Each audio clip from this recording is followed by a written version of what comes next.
Yeah. Yeah, no, I think you can debate in Parliament and lift the whip, and I think you'll get the answer very clearly. Yeah. If let's say the majority of them feel that you have to repeal something or add something, it's really we should leave the elected members to make that decision right well, now. We've got 10 minutes more, so let me wrap by asking a broad question to all of us. Do you think Singapore is ready in the next 5 years to move towards a less adversarial system between the political parties? No, there should be competition. Competition doesn't mean it has to be so adversarial. Like we need to whack, we need to kill, Similarly, a less adversarial system, relationship even with civil society, with NGOs, with student groups, for example, I think that is a direction that's good for Singapore. In fact, PM did mention that immediately after the election, right? He said, now we should all work together, Now, I think a lot of people appreciated the fact that he said it. Let's put our differences aside, let's now work together. But working together means trusting intentions, right? Just because you are an alternative party or opposition party doesn't mean that you care less for Singapore's future than the PAP. Just because you belong to an activist group that wants to push for LGBT rights doesn't mean that you are the enemy of the state. I think we need to erase some of these lines that we have drawn, and give people the benefit of the doubt. Because we are not living in the early 1960s, where you had the communist threat and so on. Times have changed. And I feel that signal is something that many Singaporeans would appreciate in the next 5 years. Do you think we can expect a shift in the tone of discussion and discourse in the next 5 years, Inderjit? I mean, you are familiar with the government, with the players. I don't think this is an unreasonable expectation or request. Yeah. I think we will see a difference. We'll see a change. As I mentioned, that the swing was unexpected, and everyone was humbled by it, as you heard from all their speeches. And I think they do realize that they have an opportunity here to strengthen the social compact with Singaporeans, and then develop a sense of deeper trust. Yeah. There was some erosion at 2011, even up to the point of the population white paper. Yeah. And I think we did do as much as we can. There's an opportunity right now to strengthen it, and the approach has to change to what majority of Singaporeans want, including the change of style, being more consultative, involving more people. Right. I expect that during this term of government we will see changes. Why do you feel? Why are you optimistic that in this time around we will see that change? Is it certain personalities that are playing? I think there are some personalities that were endorsed by the population this time that will have a greater say in the style of politics within the PAP, but also the fact that this was totally unexpected result.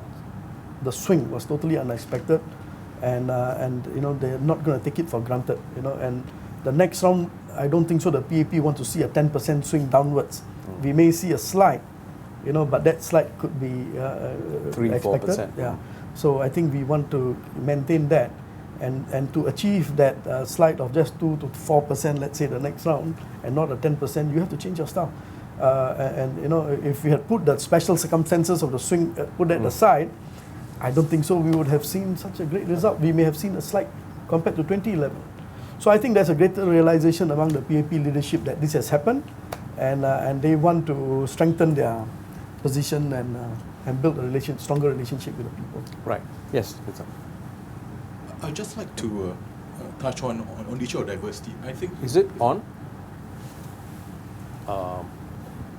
Yeah. Yes. Okay.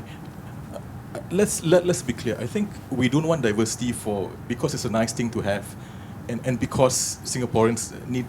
It's important for Singaporeans to have a channel to voice their aspirations and concerns. But I think more importantly, it's a crucial part of our democracy, that contestation of ideas, robustness, resilience.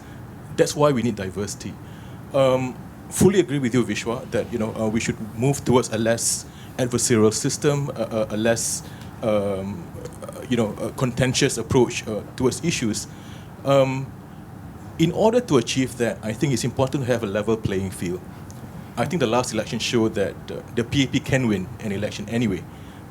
You don't need to win it, with a level, with a playing field that is tilted to its advantage. What are the issues that we're talking about? I think it's important for a functioning democracy to have a very active and vibrant civil society. It's important for a functioning democracy to have an independent and free, mainstream media or media. It is important for a functioning democracy to have a truly independent elections commission. Why can't we have all these components? The PAP is confident of winning. It can win. I think it will win in bigger style if it wins when the playing field is truly level. Thank you. Any other views from? Yes, please. Hello? Yes. Is it Yes, on? yes, it's on. So far, the whole session, we have been pretty much talking about the PAP, right? I have a question for Mr. Singh, based on his many years as a MP. Looking at how the opposition performed this time around, right? In your opinion, what can they do better? Is it going to be a zero-sum game for them, right? Come 2020 or... And you're asking the PAP guy to say, okay, this only happens it's in inconvenient Singapore. questions, right? Right. Yes. Yeah, I think, first of all, Singaporeans are very matured now, and they can discern between parties. So very clearly, this time round, the two parties that got the ears of Singaporeans were WP, Workers' Party, and also the SDP. And the rest of the parties, I think, at the kind of results they got, just said that Singaporeans do not endorse this kind of parties. Many of them last-minute entrants, did not have a clear agenda, or just picked on popular issues, but did not have good alternatives and so on. So that's good news for us, that Singaporeans are matured, and that in the future they will be able to discern. So I think the advice for the opposition is to those that are good parties, better parties than the rest, is to work together among themselves and to present alternative ideas that can help win over. I think we had some populist speeches, CPF and a couple of other things. I think they need to get a bit more deeper, for policies that you want to propose. They have to be responsible policies that can be carried through if you form government. And Singaporeans are pragmatic. And they're pragmatic. Yeah. And so you can't just, nowadays, I think because they're very mature, to get away by making popular speeches. I think the other thing that happened for the Workers' Party this time clearly, was, and I wrote in my piece, was that the arrogance, arrogance of the Workers' Party in this case, that was created a problem for them this time. Is this what happens to parties that start gaining power? Arrogance. Yeah, so I think they were a bit too early in their arrogance, but too early. So that's deserved the arrogance. Yeah, so you need to earn earn the right to be arrogant. Okay. Yeah. So of course, the other thing, I think there were bigger issues at play. While the opposition parties, and many of them got some good candidates, but they did not present a common view of common ideology. Some of them were championing education rights. Some were championing. I think they need to be a lot more, as a group, more coherent on what the parties are proposing. So you're talking about consolidation. Yes, and I can say this, that some Singaporeans were concerned about the very liberal thoughts of some of the candidates, and they didn't like it. So I think if, let's say, the opposition can start appearing like an alternative of the PAP, I think they would have better chances. Okay. Alternative in terms of ability to govern.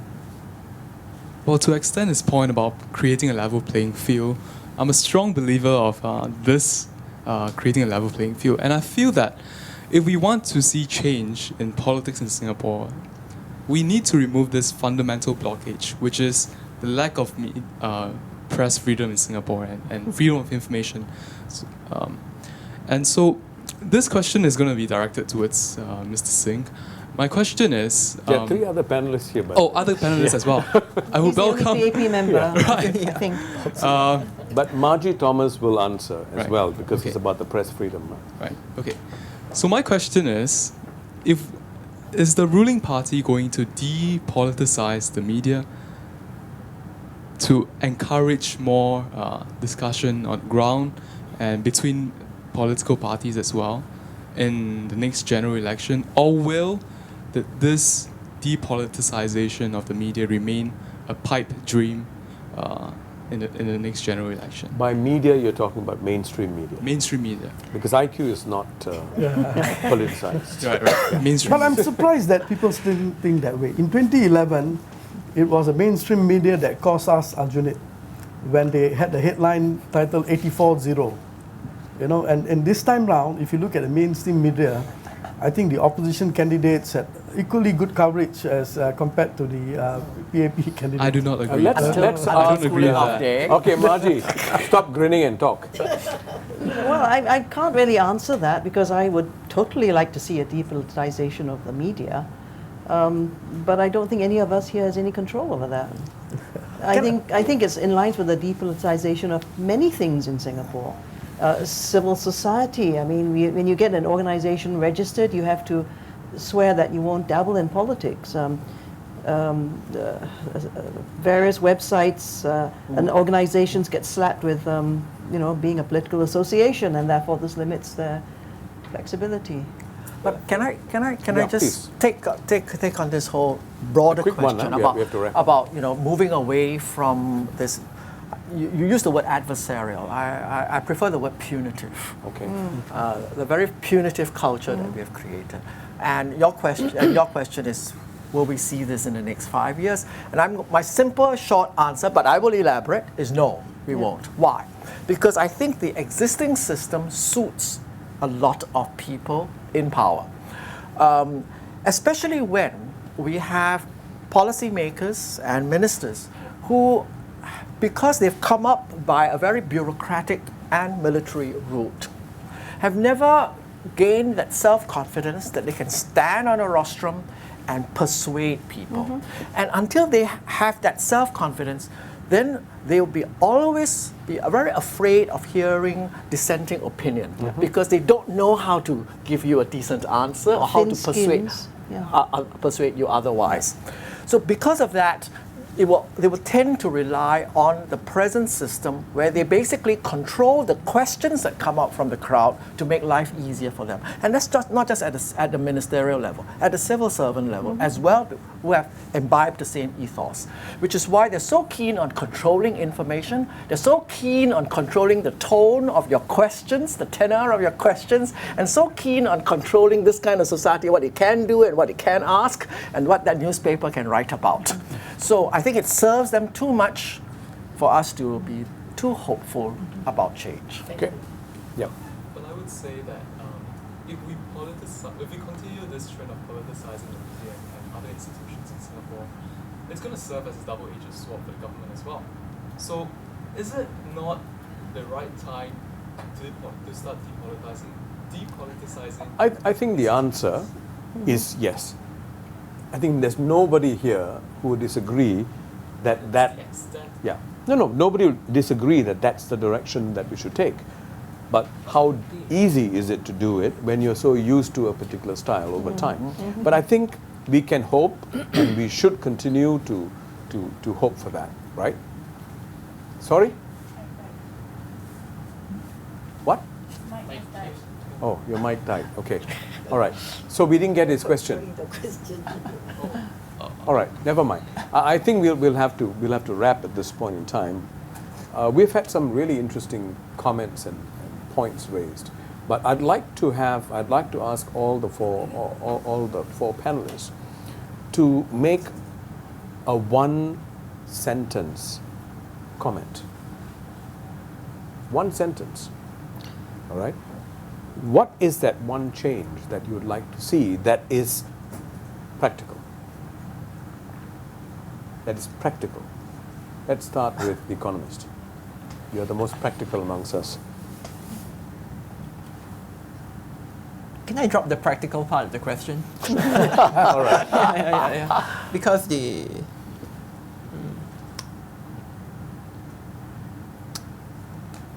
one change I would like to see is the People's Action Party letting go of some of these control issues and recognizing that the interests of Singapore may mean a greater chance that the People's Action Party loses power, or at least loses as strong of a mandate as it has in the past. Yeah. Okay. But I dropped the practical part, right? Okay. Margie. Okay, this, on behalf of civil society today, I would like recognition by the people in power that the early civil society activists in the 1980s who were labeled Marxist, the Marxist conspiracy, that we should have a look at that again and see whether there really was a conspiracy or whether they were being penalized because they were supporting the Workers' Party.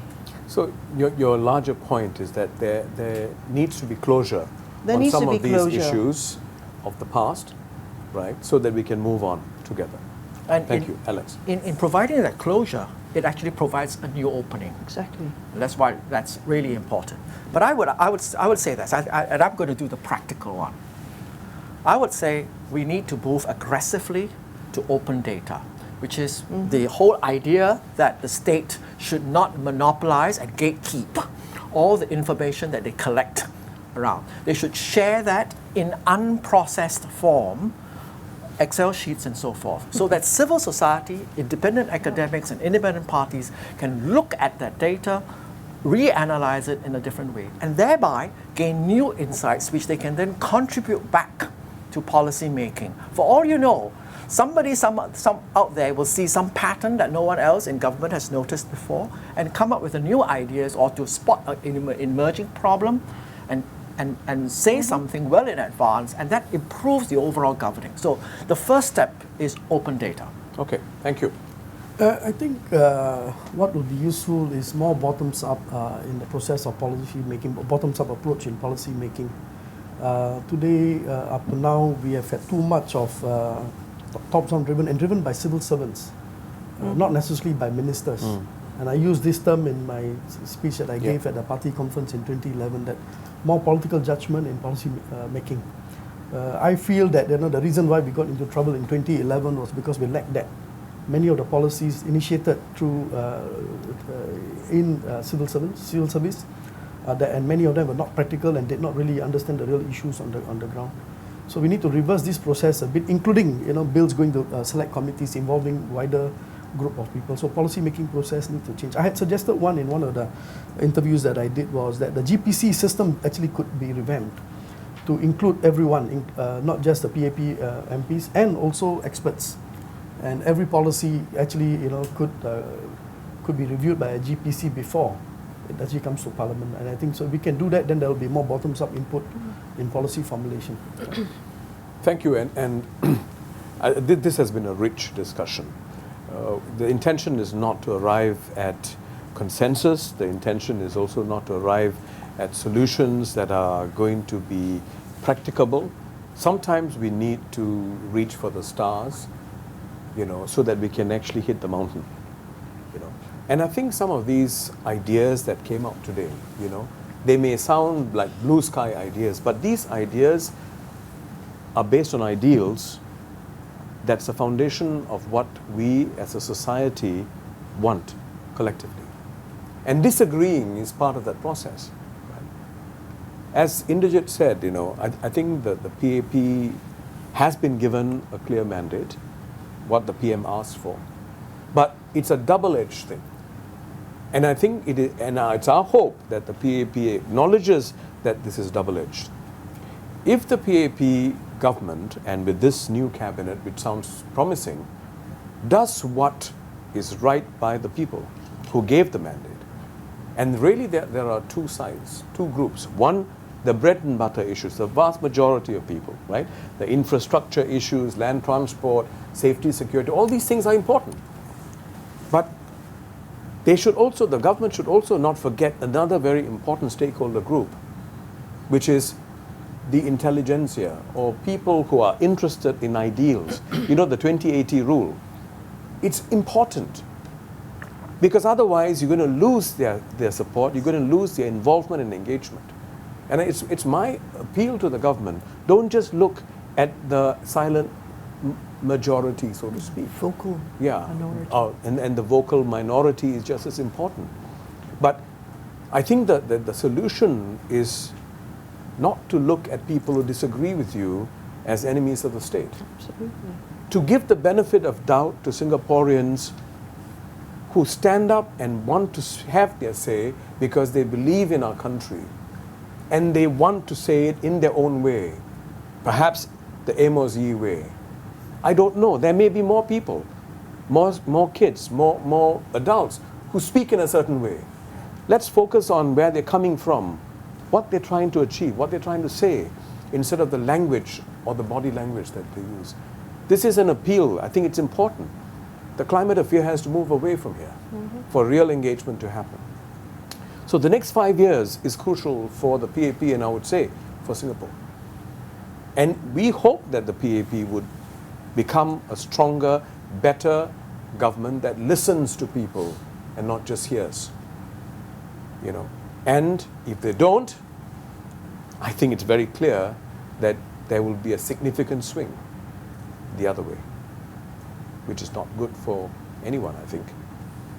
So with that, I'd like to thank my stellar panel. This has been one of the best panels we've had. Thank you very much for being here. And it's fantastic because we didn't all agree on everything. Neither did we disagree on everything. Right? So Indrajit, thank you. Alex, Margie, Walter.